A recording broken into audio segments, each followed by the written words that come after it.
ਲੁਧਿਆਣਾ ਵਿੱਚ ਅੱਜ ਮਜ਼ਦੂਰ ਜਥੇਬੰਦੀਆਂ ਵੱਲੋਂ ਇਕਜੁੱਟ ਹੋ ਕੇ ਡੀਸੀ ਦਫ਼ਤਰ ਬਾਹਰ ਜ਼ੋਰਦਾਰ ਮੁਜ਼ਾਹਰੇ ਕੀਤੇ ਗਏ। ਇਸ ਦੌਰਾਨ ਵੱਖ-ਵੱਖ ਮਜ਼ਦੂਰ ਜਥੇਬੰਦੀਆਂ ਅਤੇ ਖੱਬੇ ਪੱਖੀਆਂ ਪਾਰਟੀਆਂ ਵੱਲੋਂ ਵੀ ਇਨ੍ਹਾਂ ਧਰਨਿਆਂ ਵਿੱਚ ਹਿੱਸਾ ਲਿਆ ਗਿਆ। ਉੱਥੇ ਹੀ ਮਜ਼ਦੂਰ ਯੂਨੀਅਨਾਂ ਨੇ ਕਿਹਾ ਕਿ ਕੇਂਦਰ ਸਰਕਾਰ ਵੱਲੋਂ ਉਹਨਾਂ ਦੇ ਹੱਕ ਦਾ ਘਾਣ ਕਰ ਦਿੱਤਾ ਗਿਆ ਹੈ। ਮਜ਼ਦੂਰ ਵਰਗ ਦੇ ਹੱਕ ਮਾਰ ਦਿੱਤੇ ਗਏ ਨੇ। ਉਹਨਾਂ ਨੂੰ ਜੋ ਕੰਮ ਕਰਨ ਦਾ ਅਧਿਕਾਰ ਸੀ ਉਸ ਨੂੰ ਵੀ ਕੇਂਦਰ ਸਰਕਾਰ ਨੇ ਖਤਮ ਕਰ ਦਿੱਤਾ ਹੈ। ਪਰ ਧਰਨੇ ਦੌਰਾਨ ਵੱਡੀ ਤਾਦਾਦ 'ਚ ਇਕੱਠੇ ਹੋਏ ਮਜ਼ਦੂਰ ਮੁੜ ਤੋਂ ਆਪਸ ਵਿੱਚ ਦਾਇਰਾ ਬਣਾਉਣਾ ਹੀ ਭੁੱਲ ਗਏ। ਪੱਤਰਕਾਰਾਂ ਨਾਲ ਗੱਲਬਾਤ ਕਰਦੇ ਖੱਬੇ ਪੱਖੀ ਪਾਰਟੀਆਂ ਲੁਧਿਆਣਾ ਤੋਂ ਆਗੂ ਪਰ ਅਰੁਣ ਮਿੱਤਰਾ ਨੇ ਕਿਹਾ ਕਿ ਕੇਂਦਰ ਸਰਕਾਰ ਨੇ ਕਈ ਸਾਲ ਲੜ ਕੇ ਹੱਕ ਲੈਣ ਵਾਲੇ ਮਜ਼ਦੂਰਾਂ ਦੇ ਸਾਰੇ ਅਧਿਕਾਰ ਖਤਮ ਕਰ ਦਿੱਤੇ ਨੇ। ਉਹਨਾਂ ਕਿਹਾ ਕਿ ਗੁਜਰਾਤ ਅਤੇ ਕਈ ਹੋਰ ਸੂਬਿਆਂ ਦੀਆਂ ਸਰਕਾਰਾਂ ਨੇ ਤਾਂ ਮਜ਼ਦੂਰ ਦੇ 8 ਘੰਟੇ ਕੰਮ ਕਰਨ ਦੇ ਅਧਿਕਾਰ ਨੂੰ ਵੀ ਖਤਮ ਕਰ ਦਿੱਤਾ ਹੈ। ਉਹਨਾਂ ਕਿਹਾ ਕਿ ਕੇਂਦਰ ਸਰਕਾਰ ਵੱਲੋਂ ਜੋ ਆਰਥਿਕ ਪੈਕੇਜ ਐਲਾਨਿਆ ਗਿਆ ਉਸ ਵਿੱਚ ਵੀ ਮਜ਼ਦੂਰ ਵਰਗ ਨੂੰ ਕੋਈ ਰਾਹਤ ਨਹੀਂ ਦਿੱਤੀ। ਅੱਜ ਇਕੱਠੇ ਹੋ ਕੇ ਆਏ ਹੋ, ਮਜ਼ਦੂਰ ਵਰਗ ਵੀ ਨਾਲ ਹੈ, ਕੀ ਡਿਮਾਂਡ ਹੈ ਤੇ ਕੀ ਮੰਗ ਪੱਤਰ ਦੇਣਾ ਹੈ? ਅੱਜ ਦੇਸ਼ ਭਰ ਦੇ ਵਿੱਚ ਦੇਸ਼ ਦੀਆਂ 10 ਕੇਂਦਰੀ ਟ੍ਰੇਡ ਯੂਨੀਅਨਾਂ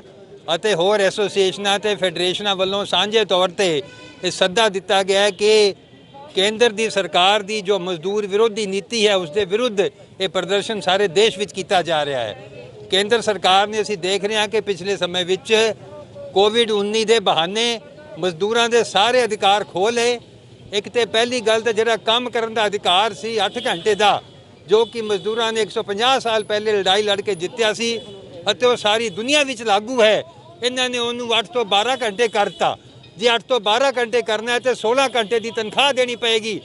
ਪਰ ਇਹ ਕਹਿੰਦੇ ਨੇ ਕਿ ਅਸੀਂ ਤਨਖਾਹ 8 ਘੰਟੇ ਦੀ ਦੇਵਾਂਗੇ, ਕੰਮ 12 ਘੰਟੇ ਲਵਾਂਗੇ। ਅਸੀਂ ਇਸ ਦਾ ਪੁਰਜ਼ੋਰ ਵਿਰੋਧ ਕਰਦੇ ਹਾਂ ਤੇ ਮੰਗ ਕਰਦੇ ਹਾਂ ਕਿ ਫੌਰੀ ਤੌਰ ਤੇ ਇਸ ਨੂੰ ਵਾਪਸ ਲੈਣਾ ਚਾਹੀਦਾ ਹੈ। ਦੂਸਰੀ ਜਿਹੜੀ ਹੈ ਕਿ ਕਈ ਸਰਕਾਰਾਂ ਨੇ, ਜਿਵੇਂ ਉੱਤਰ ਪ੍ਰਦੇਸ਼ ਦੀ ਸਰਕਾਰ ਜਾਂ ਗੁਜਰਾਤ ਦੀ ਸਰਕਾਰ ਜਾਂ ਕਰਨਾਟਕ ਦੀ ਸਰਕਾਰ ਨੇ ਤੇ ਸਾਰੇ ਹੀ ਮਜ਼ਦੂਰਾਂ ਦੇ ਕਾਨੂੰਨ ਖਤਮ ਕਰ ਦਿੱਤੇ। ਇਹ ਬਿਲਕੁਲ ਹੀ ਅੰਤਰਰਾਸ਼ਟਰੀ ਜਿਹੜੀ ਸੰਧੀਆਂ ਹਨ ਉਹਦੇ ਵੀ ਉਲਟ ਹੈ ਅਤੇ ਇਨਸਾਨੀਅਤ ਦੇ ਉਲਟ ਹੈ। ਉਹ ਫੌਰੀ ਤੌਰ ਤੇ ਵਾਪਸ ਹੋਣੇ ਚਾਹੀਦੇ ਹਨ ਜੋ ਉਹਨਾਂ ਨੇ ਸਭ ਕੁਝ ਨਿਰਸਤ ਕੀਤਾ ਹੈ। ਅਸੀਂ ਉਸ ਦਾ ਪੁਰਜ਼ੋਰ ਉਸ ਦੀ ਨਿਖੇਧੀ ਕਰਦੇ ਹਾਂ। ਕੇਂਦਰ ਸਰਕਾਰ ਨੇ 20 ਲੱਖ ਕਰੋੜ ਦਾ ਜਿਹੜਾ ਤੀਸਰੀ ਗੱਲ ਹੈ ਕਿ ਜਿਹੜਾ 20 ਲੱਖ ਕਰੋੜ ਦਾ ਪੈਕੇਜ ਜੋ ਕੇਂਦਰ ਸਰਕਾਰ ਨੇ ਕਿਹਾ, ਉਹ ਸਾਡੇ ਪ੍ਰਧਾਨ ਮੰਤਰੀ ਨੇ ਕਿਹਾ ਕਿ ਸਾਡੇ GDP ਦਾ 10% ਹੋਏਗਾ। ਜੇ ਤੁਸੀਂ 20 ਲੱਖ ਕਰੋੜ ਦਾ ਪੂਰਾ ਲੇਖਾ ਜੋਖਾ ਲਓ, ਉਹ 1% ਵੀ GDP ਦਾ ਨਹੀਂ ਬਣਦਾ, ਕਿਉਂਕਿ ਇਸ ਦੇ ਵਿੱਚ ਸਾਰਾ ਪੈਸਾ ਉਹੀ ਬੋਲਿਆ ਗਿਆ ਜੋ ਕਿ ਪਹਿਲਾਂ ਤੋਂ ਹੀ ਦਿੱਤਾ ਜਾ ਚੁੱਕਾ ਹੈ। ਉਹ ਨਿਰਾ ਫਰਾਡ ਹੈ। ਸੀਤਾਰਮਨ ਨੇ ਲੋਨ ਮੇਲਾ ਲਾਇਆ ਤੇ ਫਿਰ ਜੋ ਉਹਨੇ ਸੀਤਾਰਮਨ ਨੇ, ਦੇਖੋ ਸਿਹਤ ਐਮਰਜੈਂਸੀ ਹੈ, ਸਿਹਤ ਕਰਕੇ ਅਸੀਂ ਲੋਕ ਇਕੱਠੇ, ਕਿਉਂਕਿ ਸਿਹਤ ਸਾਡੀ ਖਰਾਬ ਨਾ ਹੋਏ। ਲੋਕ ਸਿਹਤ ਦੇ ਕਾਰਨ ਮਰ ਰਹੇ ਨੇ, ਲੋਕ ਧੱਕੇ ਖਾਂਦੇ ਹੋਏ, ਮਜ਼ਦੂਰ ਗਰੀਬ ਪੈਦਲ ਜਾਂਦੇ ਹੋਏ ਮਰ ਰਹੇ ਨੇ। ਉਹਨਾਂ ਨੇ ਕੁਝ ਨਹੀਂ ਕਿਹਾ ਸੀਤਾਰਮਨ ਨੇ, ਤੇ ਸਿਹਤ ਦੇ ਬਾਰੇ ਕੁਝ ਨਹੀਂ ਕਿਹਾ। ਕੇਵਲ 15,000 ਕਰੋੜ ਰੁਪਈਆ ਜੋ ਪਹਿਲੇ ਹੀ ਦਿੱਤਾ ਜਾ ਚੁੱਕਿਆ ਉਹੀ ਬੋਲਿਆ। ਸਿਹਤ ਐਮਰਜੈਂਸੀ ਨੂੰ ਪੂਰੀ ਤਰ੍ਹਾਂ ਦਰਕਿਨਾਰ ਕੀਤਾ ਗਿਆ।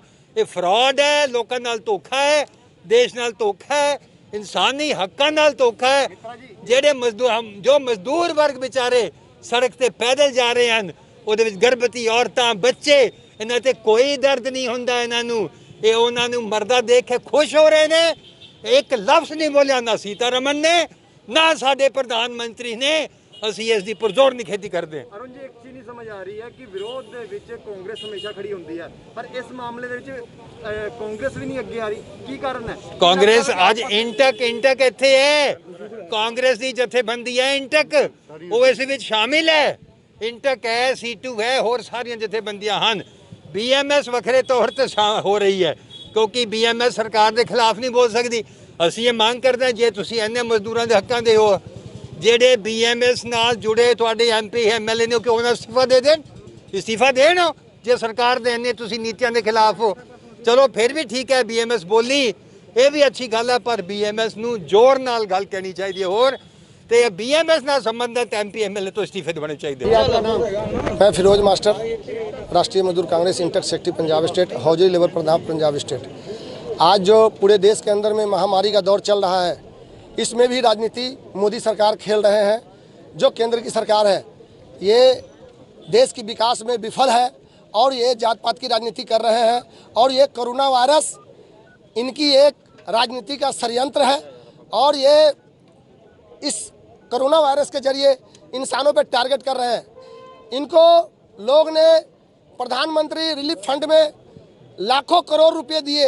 अगर ये एक एक इंसान के घर पे अगर उसके अकाउंट में पूरे 125 करोड़ देशवासियों को अगर अकाउंट में पैसे डाले जाते तो सबको 1-1 लाख प्लस पैसा उसके अकाउंट में पहुंचता और आज ये देश के हर नागरिक खुशहाल होते।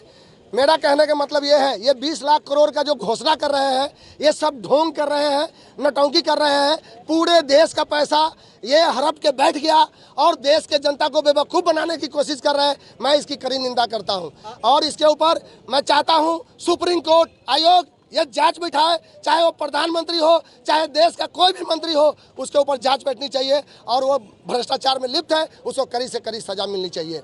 मेरा कहने का मतलब यह है, आज पूरे देश के अंदर में मजदूरों के साथ धोखा हो रहा है, इंसानों के साथ छल किया जा रहा है। एक इंसान डेथ कर जाता है उसको मुसलमान एक अर्थी देने का काम करता है और ये केंद्र सरकार मुसलमानों के साथ, दलितों के साथ और भी माइनॉरिटियों के साथ ये छल कर रहा है, धोखा दे रहा है और मुसलमानों को नहीं बल्कि पूरे देशवासियों को गुमराह कर रहा है। कोरोना के खिलाफ आप जंग लड़ रहे हो, पर कोरोना आपने आज बड़ी तादाद में लोग इकट्ठे कर लिए, भीड़ इकट्ठी कर ली, सोशल डिस्टेंसिंग नहीं कर रही। आपको नहीं लगता हम कोरोना के खिलाफ लड़ रहे हैं? आप सिर्फ हमारे बारे में कहते हैं, जो इतना जो है सोशल डिस्टेंस का धजिया उड़ाया है उनके बारे में आप क्यों नहीं कहते? मैं तो सिर्फ अपनी हक की लड़ाई लड़ रहा हूँ, उन मजदूरों की लड़ाई लड़ रहा हूँ जो 2 तारीख को टिकट बुक किया। मैं ये नहीं कहता कि मैं अगर स्टेट सरकार में हूँ तो वो अगर गलती करेगा तो मैं बोलूँगा नहीं। आज जो 2 तारीख को रिजर्व ऑनलाइन बुकिंग किया, 3 तारीख को, 4 तारीख को, 5 तारीख को, आज उनको क्यों नहीं आ रहा है मैसेज? अगर मैसेज आ रहा है तो फिर वहाँ से वापसी क्यों कर रहा है? मेरे पास ऐसे बहुत एविडेंस है जो मजदूरों को बस में बिठाकर और उसको गुरु नानक स्टेडियम ले गया और वहाँ से फिर बस में बिठा करके वापस छोड़ने का काम किया। तो मैं चाहता हूँ कि जो भी पुराने बुकिंग किया हुआ ऑनलाइन टेस्ट के दौरान अगर कोई निश्चित लोगों को कोरोना पॉजिटिव होता है तो उसका जिम्मेवार कौन है? मैं कहता हूँ, मेरी बात ध्यान से सुनिए। इस टेस्ट के दौरान अगर किसी को कोरोना पॉजिटिव होता है जिम्मेवार कौन है? मैं हूँ, हमारी यूनियन की जत्थेबंदी है, जितने भी है, लेकिन हम जिम्मेवारी लेने के लिए तैयार है, लेकिन हमारे साथ इंसाफ होना चाहिए। हम जिम्मेवारी लेने पे मजबूर क्यों है ये भी आप दिखाइए ना। आप हमारे मीडिया है, देश की आईना है। आप देश को जो दिखाएंगे दर्पण वो दिखेगा। आज पूरे देश की मीडिया क्या दिखा रहा है? मैं सब मीडिया को नहीं कहता, लेकिन कुछ ऐसे मीडिया है जो देश के अंदर में अफरा तफरी का माहौल पैदा कर रखा है। मैं उसकी कड़ी निंदा करता हूं और आप सब मीडिया है, आप सब देश की आईना है, देश को सच्चाई दिखाने का काम करेंगे। मैं जो यही कहना चाहता हूं कि जो मजदूरों के साथ। बुलंद टीवी ਲਈ ਲੁਧਿਆਣਾ ਤੋਂ ਪਵਨ ਸੈਣੀ ਦੀ ਰਿਪੋर्ट।